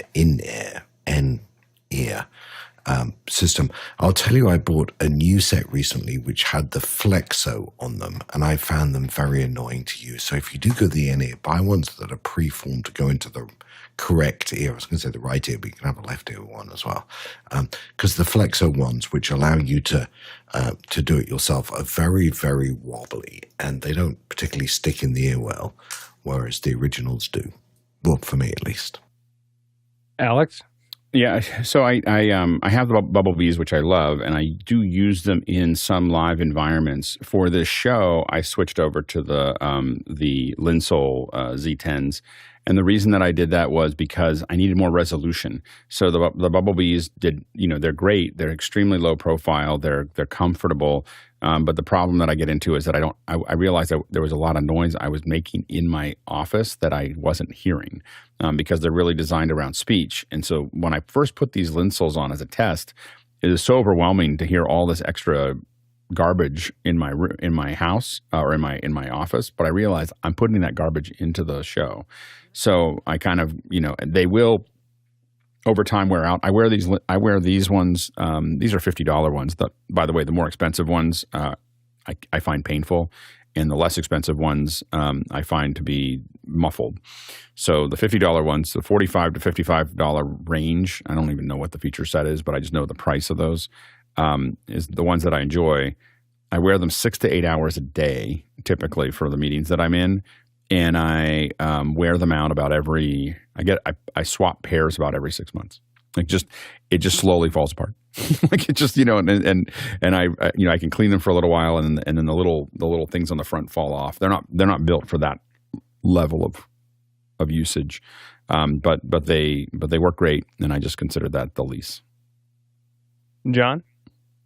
I've found myself ever since I got my first pair of custom in-ears, it's really hard to go back. I use 64 Audio, but there's also a company, and they do religious discounts. It's called All Clear, ALCLAIR, and those are really great, comfortable. And I find myself, especially when I was traveling all the time, I'd be wearing the in-ears for 10 hours straight, like from the time I'm in the airport till the time I land, not taking out until I'm in my rental car. And it was very, very comfortable. They're breathable. They're really nice. Go ahead, Alex.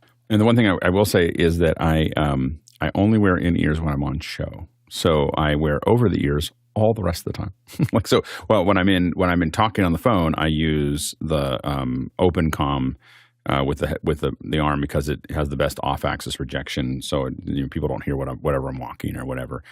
But when I'm traveling, I use the AirPod Maxes just because they're convenient, they're easy to charge, they work well with all the things I'm trying to do. I don't think they're the best, especially after I got these ribbon ones. I definitely don't think they're the best headphones, but they are. But they're very serviceable and they're easy to travel with.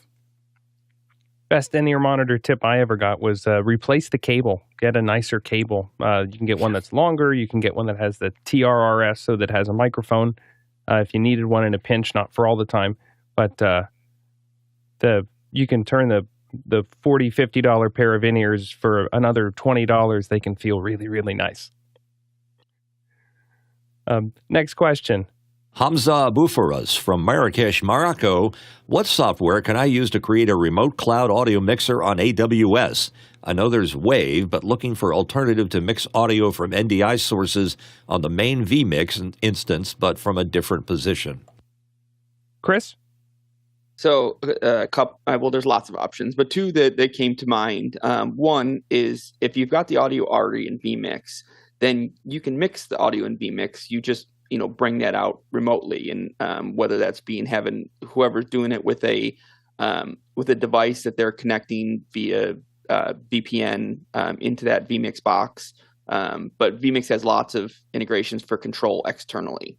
The other option is, since you said NDI audio, if you've found a DAW that supports VSTs on each channel, then you could bring that's how the NDI audio works through a VST plugin. So you could bring your NDI audio into the channel via VST.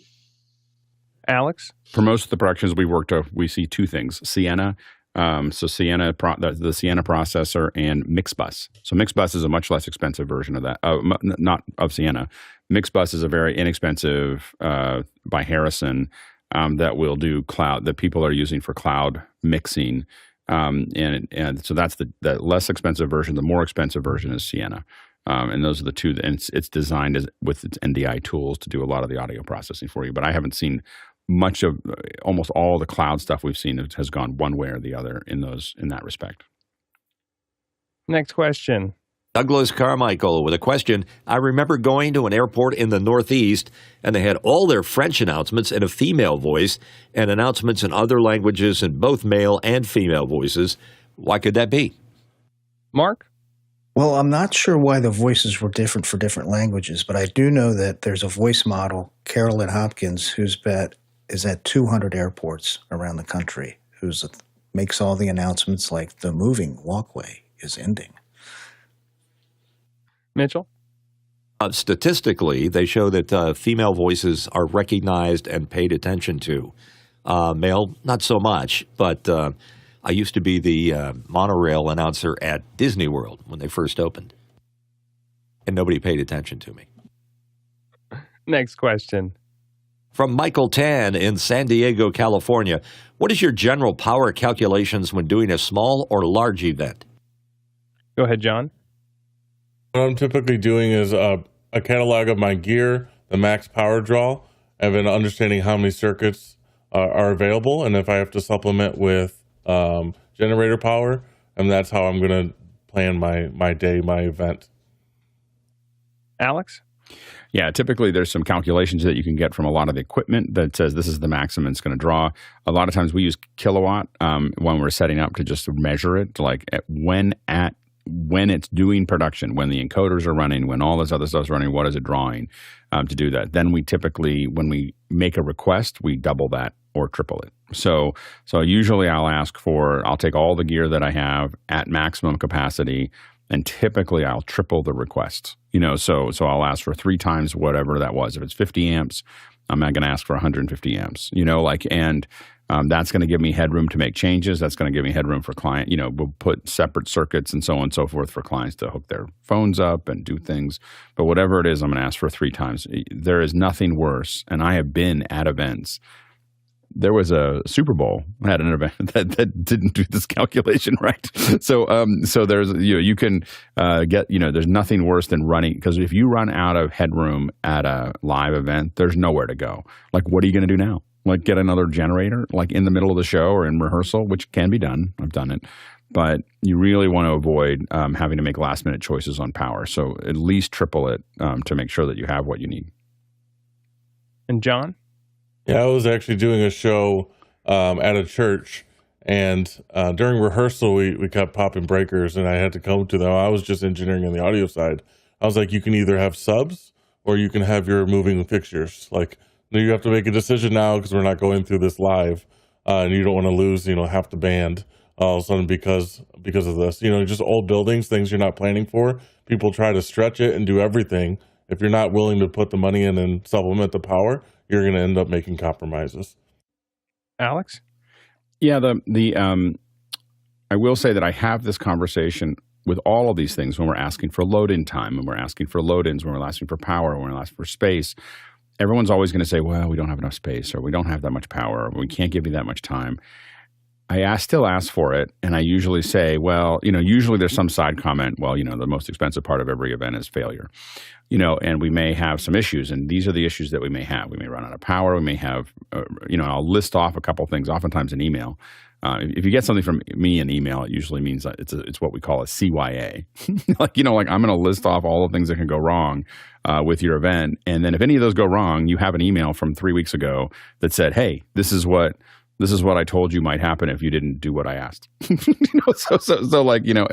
And so those are, we send those little out. They're usually unassuming when they go out, but they're useful later. It is really important, if you're not getting what you need, is not to just say, okay. You need something in writing if you're doing production for somebody else, or even internally, to protect your job and everything else. Internally, you need a list. If I don't have what I need, these are the risks that you're taking, so that it's not afterwards, well, you didn't give me what I needed. And they'll say, well, you didn't ask, or you didn't tell us that was going to be a big deal, and blah, blah, blah. And then you're near the front of the bus instead of near the back of the bus. So those little things get you further away from the front of the bus. And when you're measuring, make sure that you measure when you turn everything on, because sometimes the initial startup power draw is a little bit more than what it's going to be going. Although, if you follow Alex's advice, measure that triple and everything. Then multiply it by 3. If you triple that, you're plenty good. Next question. Matthew LeConte from Oakland asking, the office hours email this morning has a show slated for Monday. Is this pre-recorded? And will the panelists get a day off? Go ahead, John. Well, luckily, we are a global show, and not everyone celebrates Christmas. But many of us will be available on Monday for a show. It should be a great show. It's been live since, I think, 2020. So I haven't missed a day, and since March something in 2020. So this will keep on moving, and it'll be a great day to break away from family a little bit, get some me time. Because the rest of the day will be full with family fun and get-togethers. So, go ahead, Alex. Yeah, there's a couple of reasons we do it. One is it turns out a lot of us have more time on that day to sit around and talk and trade notes. The other thing is we really realized there were a lot of this came up in the very first year, because we did think about it the very first year. Should we do one on this? And we realized that for a lot of people, they don't have a family. They don't have someone they're hanging out with. And this was a great experience for them to be part of a conversation as opposed to just being on their own. So for both reasons, and because I like patterns. I think that all of us, usually the holiday panels are big, questions are frequent, and it's usually a fun day. So it's some of our best shows are on the holidays. Ronnie? Since we in Norway are opening our packages the evening before you guys in the States do, I was actually planning to show off some gifts if I get some then. So I'm playing nice and hope to get a lot of stuff to show tomorrow. Go ahead, Mitchell.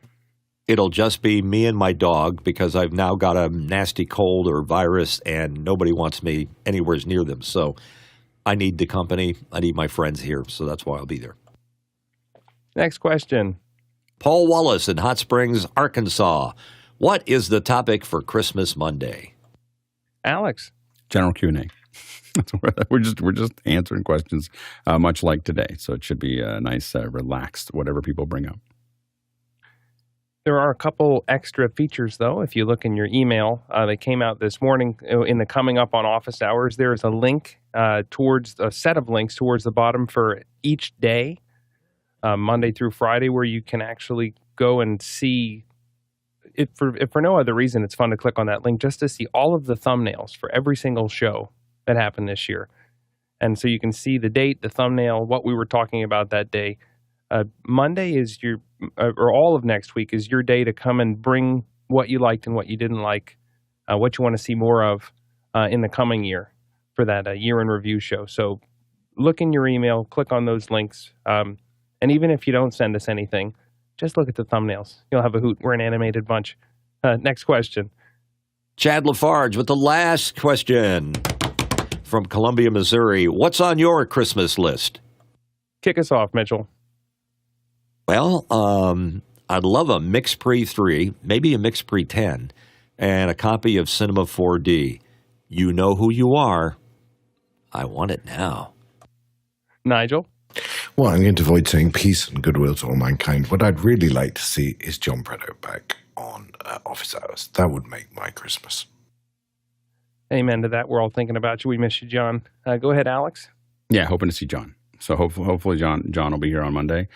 We don't know, but we're all thinking about you, John. So hopefully you'll be able to join us on Monday or sometime next week if you can. So thoughts, thinking about you. Hoping to see you soon. Chris? I'm just hoping for more opportunities to be on the panel. I sometimes I struggle with kids and whatnot, getting them off the bus and having the opportunity to be on the panel. So more opportunity would be awesome.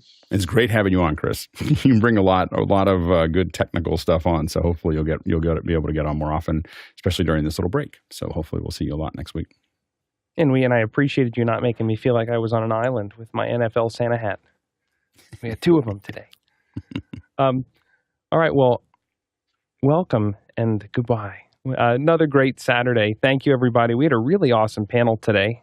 It was great to see all the friendly faces and learn from everybody's life experience. What I love about this show is that, we all are good at different things, but we all come to the show with a different perspective and a different set of life experiences, and that's one of the things that makes it magical. So it's great to talk to all the panel every day. Also, thank you to the crew who's here 7 days a week, making the show happen, making us look and sound good. Many, many thanks to you all. Doesn't matter if it's raining, snowing, power outages. They got generators. But holidays, everything. Thank you guys. Also, thank you to our audience for your questions. We appreciate all the questions that you asked. And we got to all the questions today, so we didn't have to send any back. In the event that we do send them back, they do show up in Makana under the notes section. So they're not lost. And then if you have a QR code question that didn't show up, we'll get that into the queue starting on Monday's show. Just a reminder, immediately, or I should say after the normal show end time, 9 Pacific, noon Eastern, there's a volunteer meeting today. Last week, we had our new volunteer meeting, which is more basic and one-on-one questions. Today is the general volunteer meeting, so it's kind of like a Sunday-style event where we're just talking about volunteering, and we hope to see you there. So the Tlaloc Traversal today, we did 69,000 miles. That's 111,000 kilometers, and that's more than 544 million bananas for scale. All right, let's jump in after hours.